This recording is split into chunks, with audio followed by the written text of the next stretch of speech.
السلام علیکم، کیسے ہیں آپ سب؟ امید ہے خیر خیریت سے ہوں گے۔ اس دعا کے ساتھ جہاں رہیں ہنستے رہیں مسکراتے رہیں، دوسروں کے چہرے پر خوشیاں بکھیرتے رہیں۔ ناول رمز جنون، تحریر ہے نور آصف کی، ایپیسوڈ نمبر 72 پارٹ 4۔ اگر آپ میرے چینل پر نئے ہیں تو جلدی سے جا کے میرے چینل کو لائک، شیئر اور سبسکرائب کریں۔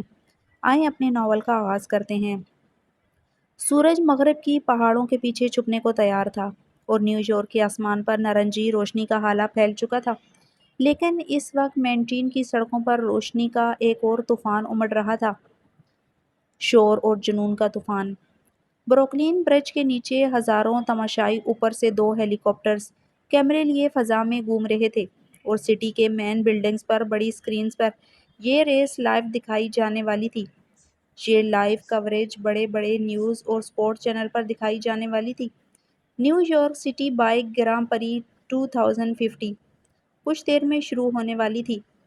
ذرا خانزادہ کوسٹیوم میں اپنی بائیک کے قریب کھڑا، اپنی شرٹ کے اندر کمر پر اینڈرائنامکس بیلٹ لگائے ہوئے تھا۔ وہ اپنی شرٹ اوپر کیے اپنی بیلٹ کے ساتھ چھیڑ چھاڑ کر رہا تھا۔ اس کا مضبوط فٹ ورزشی جسم، سکس پیکس کیمرے کی نگاہ میں محفوظ ہو رہے تھے۔ جو ذرا خانزادہ جانتا ہی نہ تھا، وہ جتنا بڑا بائیکر تھا اتنا ہی ایک سمپل سا انسان تھا۔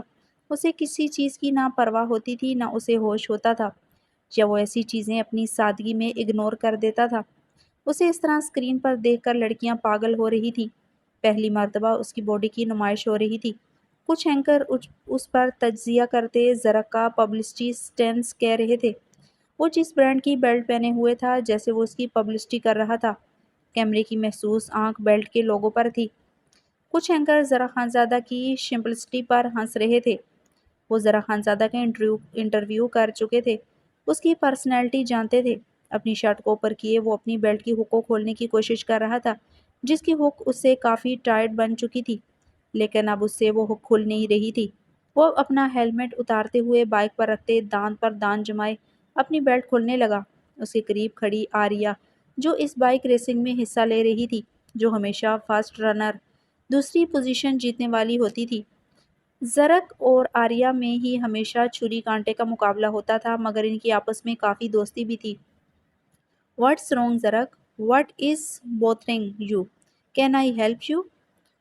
آریہ زرک کو اپنی بیلٹ کے ساتھ چھیڑ چھاڑ کرتے دیکھتے اس سے پوچھنے لگی۔ "This belt is tight. The hook. It's opening." یہ بیلٹ تنگ کر رہی ہے، اس کا ہک کھل نہیں رہا۔ زرک نے اسے دیکھتے مسکراتے ہوئے کہا۔ "Wait a minute." آریہ گھٹنوں کے بل جھکتے ہوئے ذرا خانزادہ کی بیلٹ کی ہک کھولنے لگی۔ لائیو کوریج ڈرون اور کیمرے یہ منظر خاص طور پر محفوظ کرتے ہوئے ہر چینل پر دکھانے لگے۔ ذرا خانزادہ نیو یارک شہر کا بے تاج بادشاہ، بائیک کا لیجنڈ تھا۔ ملینئرز فالورز تھے اس کے۔ وہ بہت بڑے برانڈ کو اسپانسر کر رہا تھا۔ وہ اس وقت سیاہ کاسٹیوم پہنے ہوئے تھا۔ اس کی بیک پر 7 لکھا تھا اور اس کی فرنٹ پر بڑے فگرز میں مشہور برانڈ تھرسٹ بل، جو انرجیٹک ڈرنک تھی، لکھا تھا، جسے ذرا خانزادہ انسپائر کر رہا تھا۔ وہاں موجود تمام لائیو کیمراز اور ڈرونز کا رخ زرک اور آریہ کی طرف تھا، جو ان چینلز کی TRP کے لیے بہت فائدہ مند ثابت ہونا تھا۔ لائیو کوریج کے دوران اینکر یہ سب دیکھتے ہنسی مذاق کرتے آریہ اور زرک کی دوستی کو کچھ اور ہی رنگ دے رہے تھے۔ یہ منظر بہت عجیب تھا۔ آریہ گھٹنوں کے بل بیٹھے ذرا خانزادہ کی بیلٹ کی ہک کھول رہی تھی۔ یہ کچھ سیکنڈ کا سین تھا۔ ذرا خانزادہ بوکھلاتے ہوئے آریہ کو خود سے دور کر چکا تھا۔ وہ نیو یارک کی رہنے والی ایک بولڈ انگریز لڑکی تھی۔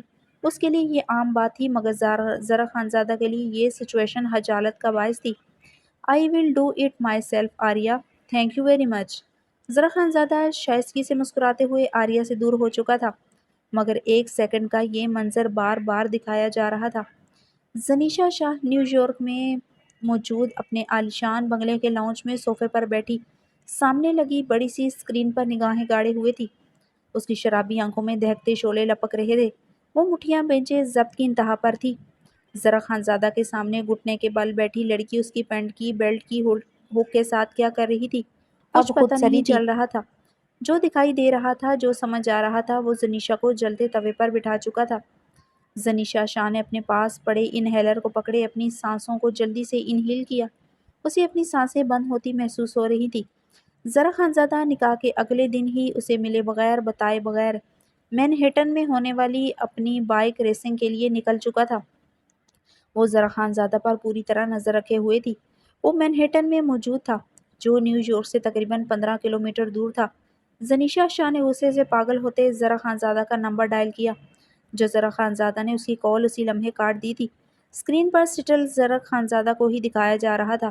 وہ نیلی آنکھوں سے مسکراتے اپنی جاندار ڈیشنگ پرسنالٹی کے ساتھ کھڑا تھا۔ وہ پانی کی بوتل سے پانی پیتے ہوئے کال ڈسکنیکٹ کرتے موبائل اپنے مینیجر کو پکڑا چکا تھا۔ ذرا خانزادہ اس سے اتنا ناراض تھا اس کا فون تک نہیں اٹھا رہا تھا۔ آہ! زنیشا شاہ چیختے ہوئے اپنا سیل فون غصے سے پوری قوت سے صوفے پر مار چکی تھی۔ زنیشا نے لب بھینچتے ہوئے اسکرین پر نگاہ ڈالی، جہاں پھر سے آریہ اور زرق کا وہی سین ریپیٹڈ دکھایا جا رہا تھا۔ وہ لڑکی گھٹنوں کے بل بیٹھی زرق کے آگے اس کی بیلٹ کی ہک کو جکڑے ہوئے تھی۔ زنیشا شاہ کی سانسوں میں آگ دہکنا شروع ہو چکی تھی۔ جان سے مار ڈالوں گی تمہیں ذرا خانزادہ، زنیشا نے غراتے ہوئے اپنا سیل فون اٹھاتے اپنے مینیجر کو کال ملاتے اسے ضروری ہدایات دی تھی۔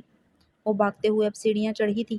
5 منٹ بعد وہ بلیو جینس پر سفید شارٹ شرٹ پہنے ہوئے، جوگرز پہنے ہوئے سیڑھیاں اتر رہی تھی۔ ہاتھ میں پکڑا وہ بلیو رنگ کا چھوٹا سا بلیرز اور سیڑھیاں اترتے پہن چکی تھی۔ کندھے کے ایک سائڈ پر اس کا چین والا اسٹائلش پرس لٹک رہا تھا۔ بہت بڑی غلطی ہو گئی، اپنے ذرا کو اکیلے جانے دیا۔ وہ آریہ جیسی بلڈی میرے ذرا کو اسکویشل ایکسپلائٹ کرنے کی کوشش کر رہی تھی۔ وہ بڑبڑاتے ہوئے سیڑھیاں اتر رہی تھی۔ تمہاری تو ایسی جان نکالوں گی زرق، تم مرتے مر جاؤ گے، کسی لڑکی کے سائے کو اپنے قریب نہیں آنے دو گے۔ وہ سلگتے لہجے میں بولتے اپنے موبائل فون پر کچھ ٹائپ کرتے بروکلین میں موجود اپنے ایک دوست کو خاص ہدایات دے رہی تھی۔ زنیشا! ارشمان نے اسے بیرونی دروازے کی طرف بھاگتے ہوئے دیکھتے اسے پکارا۔ ڈیڈ اپنے جیٹ پر بروکلین جا رہی ہوں، جو لاگارڈ ایئرپورٹ سے کچھ ہی دیر میں بروکلین کے لیے پرواز بھرے گا۔ زنیشا شاہ عجلت میں بولتے باہر نکل گئی تھی۔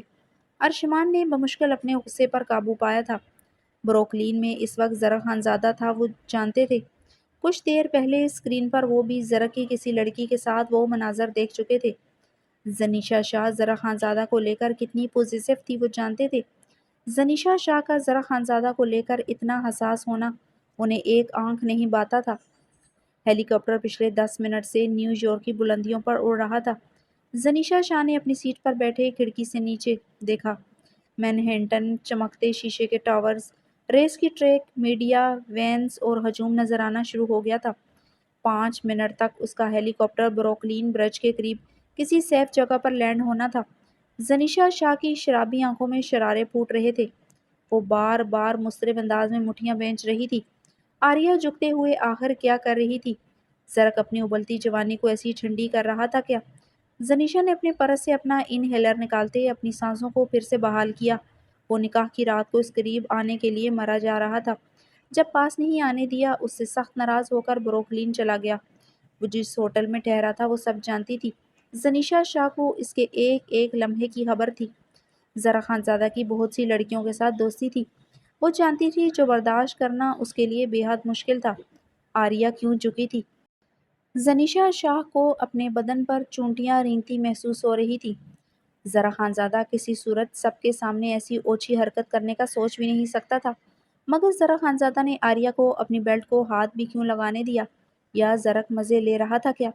زنیشا شاہ کو پھر سے اپنی سانسوں میں آگ دہکتی محسوس ہوئی تھی۔ ان خانزادوں کو صرف جسم سے محبت ہوتی ہے، عورت سے اپنا حق کیسے لینا ہے، صرف ایک اسی بات کو یہ اچھی طرح سمجھتے ہیں۔ ارشمان شاہ کے لفظ اس کی سماعتوں میں گونجتے اس کے اضطراب میں اضافہ کر رہے تھے۔ زرق ایسا نہیں ہے، وہ صرف میرا ہے۔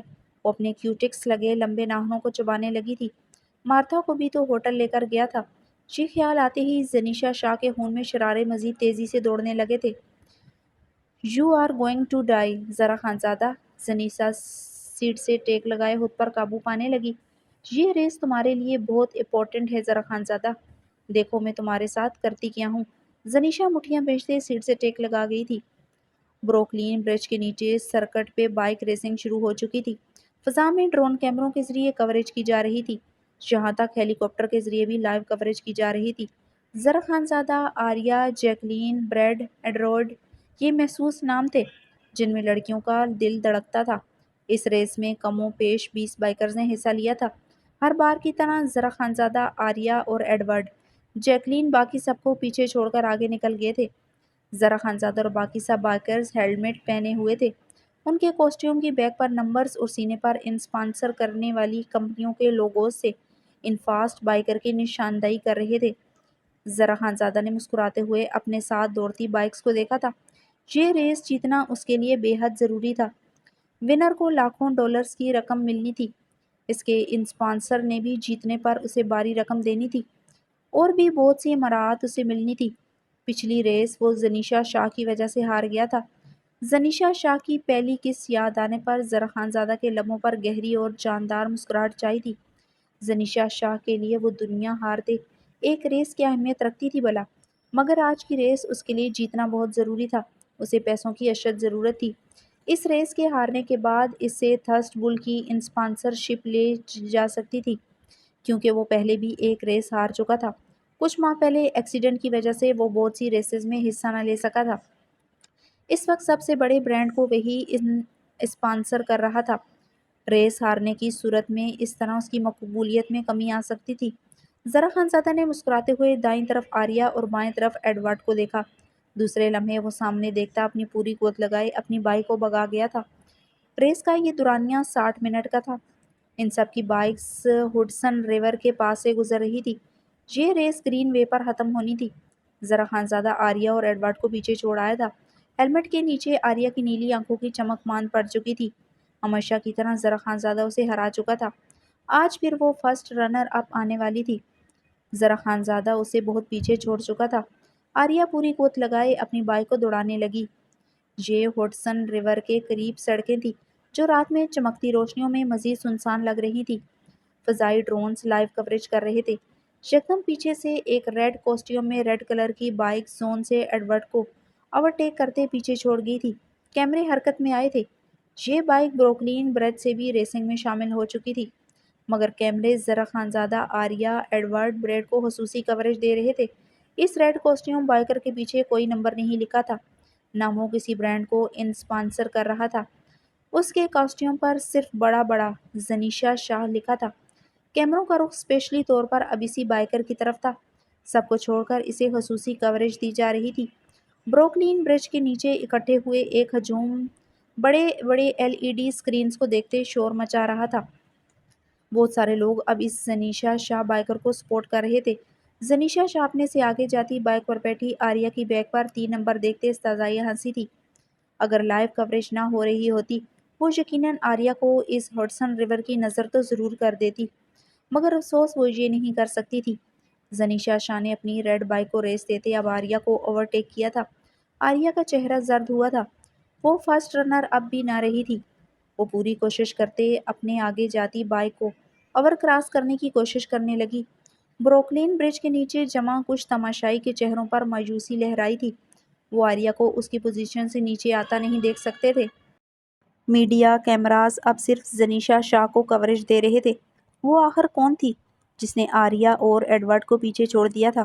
اب کیمروں کا رخ ذرا خانزادہ اور زنیشا شاہ کی طرف تھا۔ بروکلین برج کے نیچے جمع ہجوم سانسیں روکے وہاں لگی بڑی بڑی اسکرینز پر نگاہیں گاڑے ہوئے تھے۔ وہ ذرا خانزادہ کو ہارتا نہیں دیکھ سکتے تھے، کم سے کم اس نئے بائکر زنیشا شاہ سے تو ہارتا نہیں دیکھ سکتے تھے۔ زنیشا شاہ آریہ کو اوورٹیک کرتے اسے پیچھے چھوڑ چکی تھی۔ آریہ پاگل ہوتے زنیشا شاہ کو اوورٹیک کرنے کی کوشش کر رہی تھی۔ اس کی بائک اس کے کنٹرول سے باہر پھسلتی ہوئی گئی تھی۔ وہ اچھلتے ہوئے ہڈسن ریور میں گری تھی۔ زنیشا شاہ نے پیچھے مڑ کر دیکھتے کہکا لگایا تھا۔ جو وہ چاہتی تھی وہ ہو گیا تھا۔ زنیشا شاہ کی شعلہ بار نگاہیں اب ذرا خانزادہ پر تھیں۔ وہ اس کی بیک پر حرف کندہ 7 نمبر کو شعلہ بار نگاہوں سے دیکھ رہی تھی۔ آہستہ آہستہ تم سے سب کچھ چھین لوں گی ذرا خانزادہ۔ یہی زنیشا شاہ کا مقصد ہے، مگر کسی دوسری لڑکی کی طرف آنکھ اٹھا کر بھی دیکھو گے تمہاری سانسوں پر بے رحمی سے پاؤں رکھ دوں گی۔ تم جب تک زندہ رہو گے صرف میرے ہو کر۔ زنیشا شاہ ہراتے ہوئے اپنی بائک کی سپیڈ بڑھاتے اپنی بائک ذرا کے مقابل لے آئی تھی۔ ذرا خانزادہ نے اپنے ساتھ چلتی بائک کو محتجب بری نگاہوں سے دیکھا۔ وہ آریہ نہ تھی۔ ذرا خانزادہ نے اپنی بائک کو ریس دیتے اپنی بائک کی سپیڈ بڑھائی۔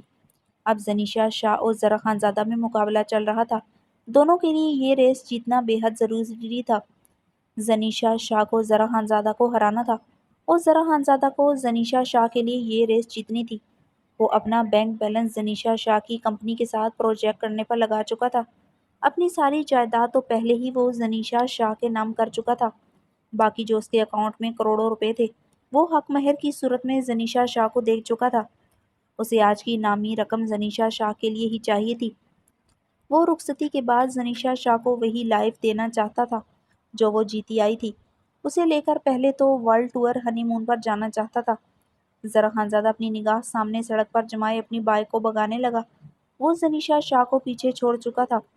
بروکلین برج پر لگی اسکرینز پر صرف اب زرق اور زنیشا شاہ کو دکھایا جا رہا تھا۔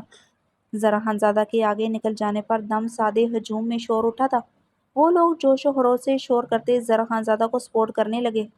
ذرا خانزادہ اور زنیشا شاہ ہڈسن ریور کی سڑک پر تھے جہاں گہری خاموشی تھی مگر رفتار کا شور گونج رہا تھا۔ زرق اور زنیشا کی بائیک کا شور۔ آریہ دریا میں گر چکی تھی، اسے ریسکیو کیا جا چکا تھا۔ ایڈورڈ زرق اور زنیشا شاہ سے پیچھے تھا۔ باقی بائکس اپنی پوری کوشش کرتے گرین وے پر پہنچنے کی کوشش کر رہی تھی مگر ایڈورڈ ذرا خانزادہ اور ایک نیا نام زنیشا شاہ کو ہرانا آسان نہ تھا۔ یہ اب تک کا سب سے دلچسپ کھیل تھا جہاں ایک انجان بائیکر بڑے بڑے فاسٹ بائیکر کو مات دے چکا تھا۔ یہ بائیک ریس منعقد کرنے والی انتظامیہ کھلے دل سے زنیشا شاہ کی انٹری کو قبول کر چکے تھے۔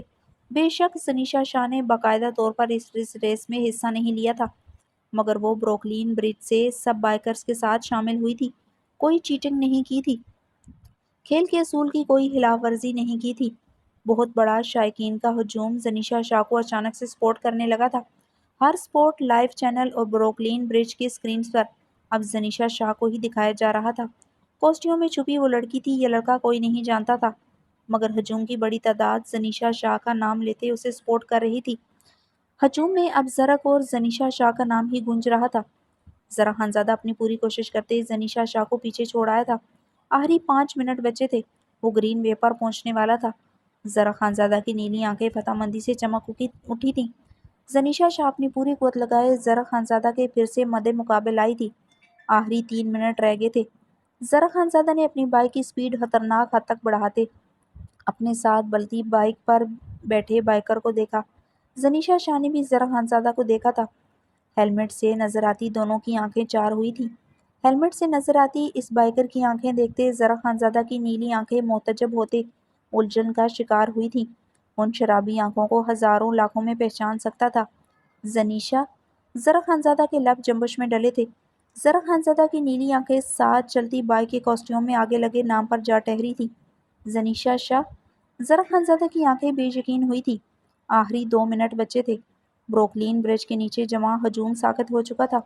مختلف چینلز کے اینکرز اپنے اپنے اسٹوڈیو میں بیٹھے اپنی گفتگو سمیٹے خاموشی سے ان آخری 2 منٹ کی اختتامی ریس کو اسٹوڈیو میں لگی اسکرینز پر دیکھ رہے تھے۔ سب جانتے تھے یہ ریس بائک کا لیجنڈ، اس شہر کا بے تاج بادشاہ ذرا خانزادہ ہی جیتے گا۔ اب آخری 1 منٹ رہ گیا تھا۔ وہ لوگ گرین وے جارج واشنگٹن برج پر پہنچنے والے تھے جہاں اس ریس کا سفر اختتام پذیر ہونا تھا۔ ذرا خانزادہ زنیشا شاہ اپنی سرخ سرخ نیلی آنکھیں گاڑے اپنی بائک کی سپیڈ بڑھائے ہوئے تھا۔ وہ دونوں ایک ساتھ ہی آگے بڑھ رہے تھے، کوئی ایک دوسرے کو اوورٹیک نہیں کر پا رہا تھا۔ یکدم زنیشا شاہ نے آخری داؤ پیچ کھیلا تھا۔ اسے ذرا خانزادہ کو ہر حال میں ہرانا ہی تھا۔ اس آخری منٹ میں ہارنے اور جیتنے والے کا تعین ہوتا تھا۔ ذرا خانزادہ کی نیلی آنکھوں کی سرخی بڑھتی جا رہی تھی۔ ذرا خانزادہ کی بائک کی سپیڈ بھی بڑھی تھی۔ صرف 1 منٹ رہ گیا، یعنی آخری 60 سیکنڈ۔ زنیشا شاہ اپنا ہیلمٹ اتارتے سڑک پر اچھال چکی تھی۔ اس کے خوبصورت اخروٹی رنگ کے ہلکے گرل زدہ سلکی خوبصورت بال ہوا میں رہلانے لگے تھے۔ اسکرینز پر زنیشا شاہ اپنی مکمل خوبصورتی کے ساتھ دکھائی دینے لگی تھی۔ ذرا خانزادہ کے جبڑے بری طرح بنچے تھے۔ وہ ذرا خانزادہ کو دیکھتے مسکرائی تھی۔ ذرا خانزادہ اس کے ڈمپل کو دیکھتے اپنی نگاہیں سامنے کی طرف جما گیا۔ ذرا خانزادہ نے پل بھر کے لیے پھر سے اس کے چہرے کی طرف دیکھا، پھر تیزی سے نظریں موڑ لی مگر وہ لمحہ فیصلہ بن چکا تھا۔ صرف آدھا منٹ باقی تھا اور ذرا کی بائک کی رفتار یکدم دھیمی پڑ گئی۔ یہ ہار نہیں تھی، یہ خاموش قبولیت تھی۔ جو آخری آدھے منٹ کی یہ گیم ہار چکا تھا۔ زنیشا شاہ نے سبقت لی اور سب کچھ عبور کر گئی، سڑک، ہوا، منظر اور ذرا خانزادہ۔ زنیشا شاہ ذرا خانزادہ سے آگے نکلتے گرین وے کے جارج واشنگٹن برج کو عبور کر چکی تھی۔ جارج واشنگٹن برج پر قدم رکھتے ہی وہ صرف فاتحہ نہ رہی، وہ مرکوز بن چکی تھی۔ میڈیا، کیمرے، ہجوم سب اس کی سمت کھنچ گئے تھے۔ ذرا خانزادہ بائک سے اترا، نہ کوئی رد عمل، نہ کوئی دکھاوا۔ ذرا خانزادہ خاموشی سے بائک سے اترتے اسی گرین وے برج پر پیچھے کی جانب بڑھ گیا تھا، بس ایک خاموشی جیسے اندر کچھ بوجھ چکا ہو۔ اس نے خود کو پیچھے کی طرف موڑا۔ گرین وے برج کی وہ سمت جہاں کوئی روشنی نہیں تھی، وہاں وہ تنہا چل دیا۔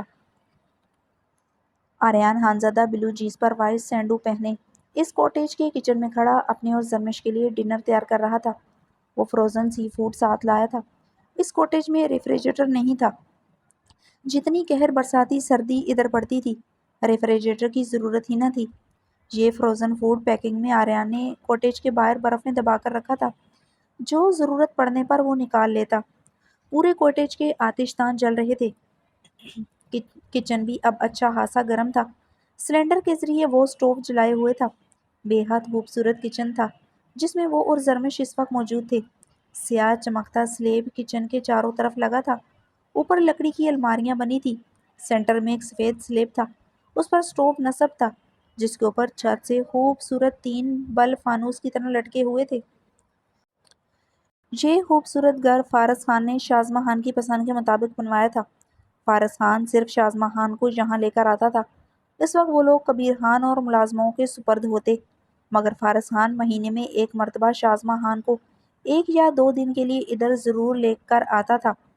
وہ اس گھر کو کیسے سیل کر سکتا تھا جہاں شازمہ خان اور فارس خان کی قربت کی یادیں بکھری ہوئی تھیں۔ اب اس کی اور زرمش کی قربت کے لمحات اس کوٹیج کے ہر کونے میں بکھرے تھے۔ آریان خانزادہ پرونس کو گارلک جنجر اور گرین اونین کے ساتھ فرائنگ پین میں سٹر فرائی کرتے ان پر مختلف سوسز ڈال رہا تھا۔ زرمش اس کے قریب آریان کا بلو کوٹ پہنے کھڑی تھی جو اس کے گھٹنوں سے اوپر آ رہا تھا، جس کے آگے سے اس نے بٹن بند کیے ہوئے تھے، مگر اس کوٹ کے بٹن بند کرنے کے باوجود اس کے نشیب و فراز ظاہر ہو رہے تھے۔ آریان خانزادہ وقفے وقفے سے زرمش پر گہری نگاہ ڈالنا نہ بھولتا تھا۔ وہ جو ڈریس پہن کر آئی تھی، آریان خانزادہ اسے واش کر کے ڈرائی کرتے زرمش سے چھپا چکا تھا۔ وہ ڈریس زیادہ دیر بھیگے رہنے کی وجہ سے خراب ہو چکا ہے۔ وہ زرمش کو جھوٹی کہانی سنا چکا تھا۔ وہ اس کی جھوٹی کہانی پر یقین بھی کر چکی تھی۔ آریان خانزادہ جتنے دن تک یہاں رہنا چاہتا تھا، اس کے وجود پر اسے پورے کپڑے گوارا نہ تھے۔ اسے اپنی بے انتہا خوبصورت بیوی ایسی ہی چاہیے تھی جو اپنے حلیے سے اس کا خون گرماتی رہتی تھی۔ ہے لیزی بونس، یہاں ایسے کھڑی رہو گی یا میری مدد بھی کرو گی؟ آریان خانزادہ مدھم سا مسکراتے ہوئے اس کے خوبصورت بدن پر نگاہیں ڈالتے بولا۔ زرمش نگاہیں جھکائے مدھم سا مسکرا گئی تھی۔ آریان خانزادہ اس کی گہری خاموشی اور فرما برداری پر الجھن کا شکار ہونے لگتا تھا۔ وہ اس سے بے تحاشا ڈرتی تھی۔ وہ جانتا تھا اس کی خاموشی قربت کے لمحات میں اس کی فرما برداری بھی حیران کرتی تھی۔ وہ اسے بے حد کمفرٹ زون دینے کی کوشش کرتا تھا، اسے وہاں ہی چھوتا جہاں وہ رسپانس کرتی۔ جہاں وہ رسپانس نہ کرتی، وہ چاہنے کے باوجود اسے وہاں سے نہ چھوتا۔ وہ اس کے قریب صرف اپنی خواہش سے جاتا، مگر زرمش کو اپنی باہوں میں لیتے اسے بے حد نرمی پیار سے چھوتا۔ مگر پھر بھی کچھ تو تھا جو آریان خانزادہ کو پریشان کر رہا تھا۔ وہ اس کے ڈر سے یہ سب قبول کر چکی تھی۔ یہ آریان خانزادہ کے دل و دماغ میں کھلبلی مچاتا وہ سوال تھا جو آریان خانزادہ کو اذیت پر لا کھڑا کر دیتا تھا۔ وہ اس کی تھی اور اسی کی رہنے والی تھی، مگر زرمش کے دل و دماغ میں بھی کسی کی پرچھائی قبول نہ تھی۔ وہ اپنے کیے کی معافی مانگ نہیں سکتا تھا۔ اسے سائر خان کا نام زرمش کے لبوں سے گوارا نہ تھا، نہ وہ اس کی ہیزل گرے آنکھوں میں کسی دوسرے کی پرچھائی دیکھ سکتا تھا۔ حاکم خان کو وہ کسی صورت معاف نہیں کر سکتا تھا۔ اس پر وہ ریت کے ذرے جتنا رحم نہیں کھا سکتا تھا۔ اس کی بے داد موت اس وحشی درندے، اس بلڈ تھرسٹ بیسٹ کے ہاتھوں لکھی جا چکی تھی۔ زرمش اس کا عشق تھی، اس کی زندگی تھی۔ وہ یہ دل و جان سے قبول کر چکا تھا، مگر وہ حاکم خان کا خون تھی۔ وہ اس حقیقت، اس سچائی سے کبھی انجان نہیں بن سکتا تھا۔ اگر وہ اپنی زیادتیوں کی تلافی لفظوں کی صورت میں کرتا تو زرمش کے لبوں سے حاکم خان ضرور نکلتا۔ وہ حاکم خان کے نام پر اپنا آپا کھو سکتا تھا۔ یقیناً زرمش حاکم خان کی جان کا ٹکڑا ہوگی، مگر زرمش پر اب حاکم اور حیدر خان کی پرچھائی گوارا نہ تھی۔ اگر اسے زرمش کو ساری عمر یہاں چھپا کر رکھنا پڑتا تو وہ رکھ سکتا تھا، یا پھر کہیں ملک سے باہر۔ وہ یہ سب کرنے کی سوچ رہا تھا۔ فی الوقت حیدر خان ادھر نہیں پہنچ سکتا تھا، اس کی گاڑی کا نمبر پلیٹ تک جعلی تھا۔ شازمہ خان یا کوئی بھی سوچ نہیں سکتا تھا وہ ادھر ہو سکتا ہے۔ شازمہ خان سالوں پہلے یہ گھر سیل کر چکی تھی، وہ اپنے پیچھے سب ثبوت مٹا آیا تھا۔ اسے سکون چاہیے تھا جس کے لیے وہ 22 سالوں سے تڑپ رہا تھا، جو صرف اس کی مسز خان کے پاس تھا۔ آریان خانزادہ زرمش کو کمر سے جکڑے اپنے قریب کر چکا تھا۔ وہ اس کے چوڑے سینے پر ہاتھ رکھتے اس کی آنکھوں میں سراسیمگی سے دیکھنے لگی۔ آریان خانزادہ بغور اس کے تاثرات دیکھ رہا تھا۔ وہ زرمش جو اس کے سر پر بے رحمی سے پتھر مار کر اسے ڈچ کر کے بھاگ سکتی ہے، وہ زرمش یہ والی زرمش ہرگز نہیں ہو سکتی۔ وہ زرمش جو ڈارک روم کی چابی کا پتہ جاننے کے باوجود آخری لمحے تک خاموش رہ سکتی تھی، وہ یہ زرمش ہرگز نہ ہو سکتی تھی۔ اس کے قریب کھڑی لڑکی اتنی عام ہرگز نہ تھی جو سب کچھ بلا اس کی محبت میں پڑ جائے۔ مسز خان، تم اتنی معصوم ہرگز نہیں ہو جتنی دکھتی ہو، آریان خانزادہ اس کی آنکھوں میں دیکھتے بولا تو زرمش کی پیشانی پر موتی چمکنے لگے تھے۔ کیا چھپا رہی ہو مسز خان؟ اب کسی اور طریقے سے میری جان لینے کا ارادہ ہے کیا؟ آریان خانزادہ مسکراتے ہوئے اس کی پیشانی پر چمکتے موتیوں کو اپنی انگلیوں کے پوروں سے چن گیا۔ آپ کی باہوں میں مجھے گرمی لگتی ہے آریان۔ زرمش کے بھیگے لہجے میں بولے گئے جملے پر آریان خانزادہ کا بلند و بانگ کہکا گونجا تھا۔ اے مائی لیڈی لو، میری جان، گرمی کیا ہوتی ہے یہ تو تمہیں آج بتاؤں گا۔ میں تو تمہاری ہاٹنس برداشت نہیں کر سکتا۔ مجھے نہیں پتا تھا میری مسز خان بھی مجھے برداشت نہیں کر سکتی۔ آریان خانزادہ اس کا چہرہ نرم ہاتھوں میں تھامے گمبھیر لہجے میں بولا تو زرمش کے لبوں پر شرمیلی مسکراہٹ ابھری تھی۔ تمہاری یہ مسکراہٹ، تمہارے گالوں پر بڑھتی سرخی مجھے پاگل کر دیتی ہے مسز خان۔ وہ زرمش کو سلیب پر جھکائے اس پر جھکے اس کے لبوں کو اپنے لبوں میں دبا گیا۔ پاس چلتے برنر پر انرس رکھے ہوئے تھے جن پر وہ کور دے چکا تھا۔ آریان خانزادہ بے خود ہوتے اس کے لبوں کو اپنے لبوں میں پیوست کیے اپنا جنون اس کے لبوں پر اتار رہا تھا۔ زرمش اس کے سینے کے نیچے دبی ہل بھی نہ پا رہی تھی، آج وہ زیادہ شدت پسند ہو رہا تھا۔ زرمش اس کے نیچے مچلتے ہوئے اپنا ہاتھ سلیب پر ادھر ادھر مارنے لگی۔ وہ اس کے لبوں کو جکڑے اس کی سانسیں پیتے اسے ماہی بے آب کی طرح تڑپا رہا تھا۔ زرمش کے ہاتھ ادھر ادھر لگنے سے سلیب پر رکھے کانچ کے برتن نیچے گرتے چھناکے سے ٹوٹ چکے تھے، مگر آریان خانزادہ زرمش کو چھوڑنے کو تیار نہ تھا۔ زرمش نے اس کے گنے بالوں کو مٹھیوں میں جکڑے خود سے دور کرنا چاہا۔ آریان خانزادہ اس کی کلائیاں اپنے ایک ہاتھ سے جکڑے سلیب کے ساتھ لگائے دوسرے ہاتھ سے اس کی گہرائیوں کو بے باکی سے چھونے لگا۔ زرمش سچ میں مچل اٹھی تھی۔ وہ اس چھوٹے سے کوٹ کا خوب فائدہ اٹھا رہا تھا۔ اسے کہیں بھی چھونا ہو اس کے لیے مشکل نہ تھا۔ آریان خانزادہ کے لبوں کو کندھار کرتے اس میں مکمل ڈوبا ہوا تھا۔ چولہے پر رکھے پرونز اب جلنا شروع ہو چکے تھے۔ زرمش کو اپنے نتھنوں میں جلنے کی بدبو گھستی محسوس ہوئی۔ زرمش بری طرح مچلی تھی۔ آریان خانزادہ اس کے لبوں کا رس ایسے پینے میں مصروف تھا جیسے یہ محبت کا آخری جام ہو۔ اسے جلنے کی بدبو تک نہیں آ رہی تھی۔ وہ زرمش کی سانس بے رحمی سے کھینچ رہا تھا۔ کچن میں اب دھواں پھیلنا شروع ہو چکا تھا۔ زرمش اس کی جنونیت اپنے لبوں پر سہتے حیران ہو رہی تھی۔ وہ بلڈ تسبیس جو سوئی گرنے کی آواز تک سن لیتا تھا، اسے نہ جلنے کی بو آ رہی تھی نہ دھواں محسوس ہو رہا تھا۔ کچن میں جلنے کی مہک کے ساتھ دھواں شدت اختیار کرتا جا رہا تھا۔ زرمش کی سانسیں دھوئیں کی وجہ سے اور آریان خانزادہ کی شدت سے گھٹتی جا رہی تھیں۔ وہ بے جان ہو رہی تھی۔ اس کے پاؤں فرش پر بری طرح پینک ہوتے رگڑ کھا رہے تھے۔ زرمش کی آنکھوں سے سیل رواں شروع ہو چکا تھا۔ زرمش کی سانسیں چنتے بے خود ہوتے آریان خانزادہ کو زوردار کھانسی آئی تھی۔ کچن میں پھیلتا دھواں اس کی سانسوں میں بھی اتر گیا تھا۔ وہ زرمش کے لبوں کو آزاد کرتے بری طرح کھانسنے لگا۔ زرمش بھی بری طرح بے حال سلیب پر ہی رخ موڑے کھانسنے لگی تھی۔ آریان خانزادہ نے جلدی سے چولہا بند کیا۔ وہ زرمش کا ہاتھ پکڑے جلدی سے کچن سے نکل آیا تھا۔ لاؤنج میں آتے زرمش کو صوفے پر بٹھائے ٹیبل سے منرل واٹر کی بوتل پکڑے زرمش کے لبوں سے لگائی تھی۔ زرمش گھونٹ بھرتے ہوئے دل پر ہاتھ رکھے صوفے سے ٹیک لگائے آنکھیں موند گئی تھی۔ آریان خانزادہ اس کے قریب بیٹھے صوفے سے ٹیک لگائے ہنسا تھا۔ زرمش نے آنکھیں کھولتے آریان کو ایک نظر دیکھا، دوسرے لمحے وہ بھی ہنسنے لگی تھی۔ آریان نے گہری نگاہ زرمش پر ڈالی، وہ روتے ہوئے ہنس رہی تھی۔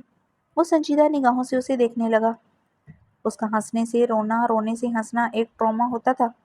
یہ روتے ہوئے ہنسی، کیا یہ بھی کوئی ٹراما تھا؟ وہ چاہ کر بھی زرمش پر اعتبار نہ کر پا رہا تھا۔ زرمش نے ہنسی روکتے ہاتھ کے اشارے سے آئی بروز جھکاتے آریان خانزادہ کی طرف دیکھا۔ آریان خانزادہ اس کی صدا پر پاگل ہوتے اسے کمر سے جکڑے اپنی طرف کھینچ چکا تھا۔ یکدم پورا گھر اندھیرے میں ڈوب چکا تھا۔ سورج کی آخری کرن ڈوب چکی تھی۔ باہر اندھیرا پھیلا تھا، سولر پینل چلنا بند ہو چکا تھا۔ آریان زرمش اس کے سینے سے لپٹے اسے مدہم ہوتی سانسوں سے پکار اٹھی، جی میری جان۔ وہ صوفے پر لیٹتے اپنے سینے پر لٹاتے اس کی نازک کمر پر اپنا حصار مضبوط کر چکا تھا۔ کمرے میں چلیں؟ زرمش اس کی بے باکی سے لپٹے ہاتھوں کی گستاخیوں پر بوکھلاتے ہوئے بولی، کیوں یہ صوفہ کمفرٹیبل نہیں؟ وہ باری آواز میں بولتے اس کے کوٹ کے بٹن کھول چکا تھا۔ اندر آتش دان جل رہا ہے، یہاں سردی ہے۔ زرمش اس کا ہاتھ گردن سے نیچے بے باکی سے سرسراتے محسوس کرتے کپ کپا سی گئی تھی۔ وہ اپنے ہاتھوں کی بے باکی بڑھاتے اسے اپنے نیچے کرتے اس کی دھڑکنوں سے شدت سے لپٹا تھا۔ وہ اس کے بے باک لمس پر خود میں سمٹنے لگی تھی۔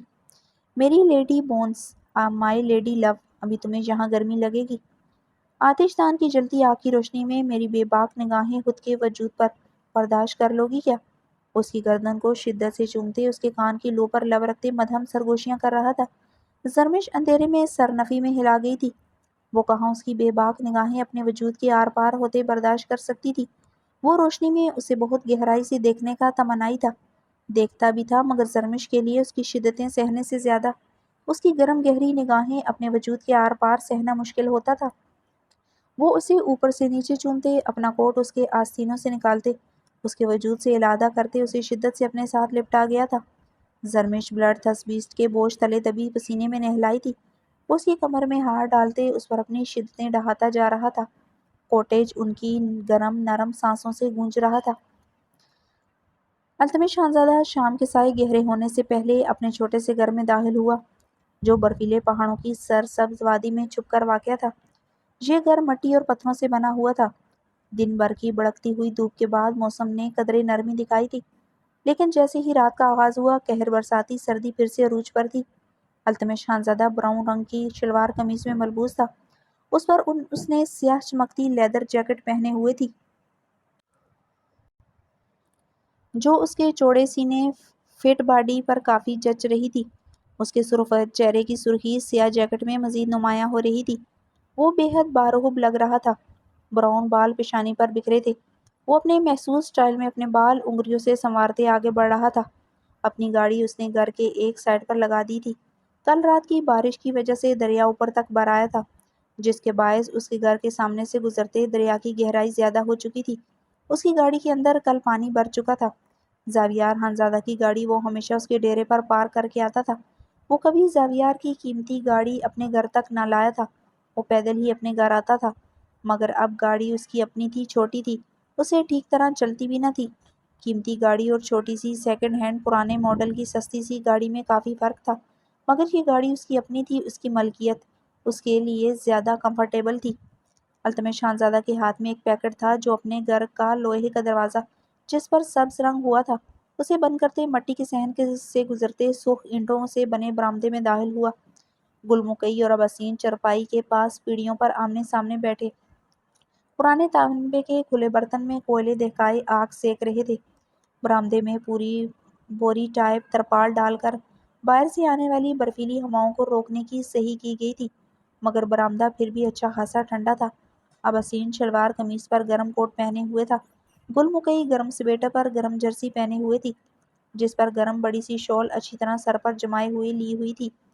دونوں بہن بھائی مونگ پھلیاں کھاتے چھلکے کوئلے دہکتے برتن میں ہی پھینکتے جا رہے تھے، جس کے راکھ اور کوئلوں کے نیچے گل مکئی نے کچے آلو دبائے ہوئے تھے۔ مونگ پھلیاں کھانے کے بعد اس نے اور اباسین نے آلو کاٹ پر ان پر مرچ مسالہ ڈال کر کھانے تھے۔ یہی ان کے پورے دن کی آج کی عیاشی تھی۔ گل مکئی بہت شوق سے مونگ پھلی کھا رہی تھی، جو اس کی من پسندیدہ تھی، اور اخروٹ بھی، جو التمش ان کے لیے لایا کرتا تھا۔ السلام علیکم لالا۔ گل مکئی التمش خانزادہ کو دیکھتے تیزی سے پیڑھی سے اٹھتے اس کی طرف بڑھی۔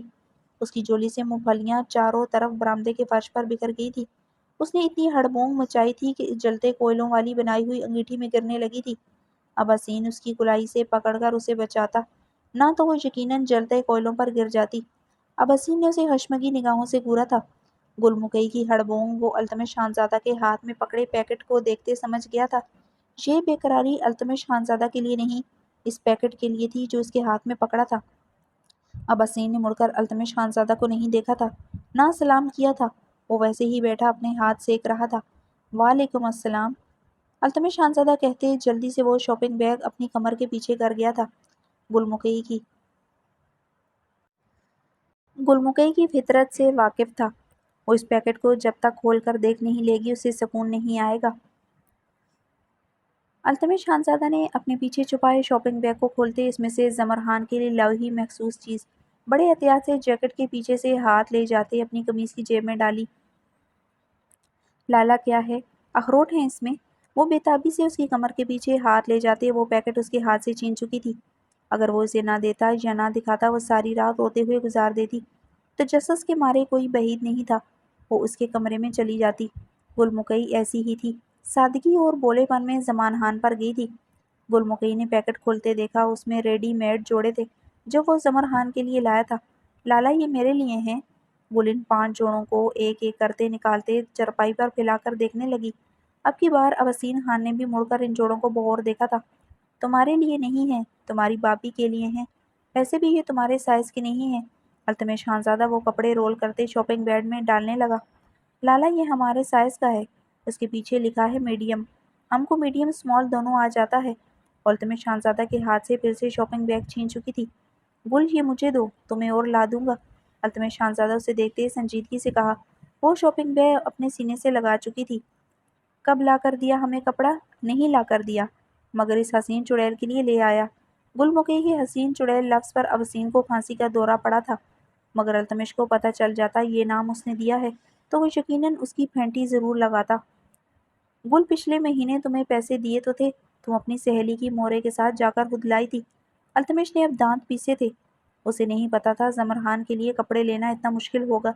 پہلی مرتبہ لڑکیوں کی شاپنگ کی تھی، اسے بازار میں بھی عجیب سی خفت ہو رہی تھی۔ وہ محسوس چیز لیتے ہوئے تو پسینے پسینے ہوا تھا، مگر وہ کیا کرتا؟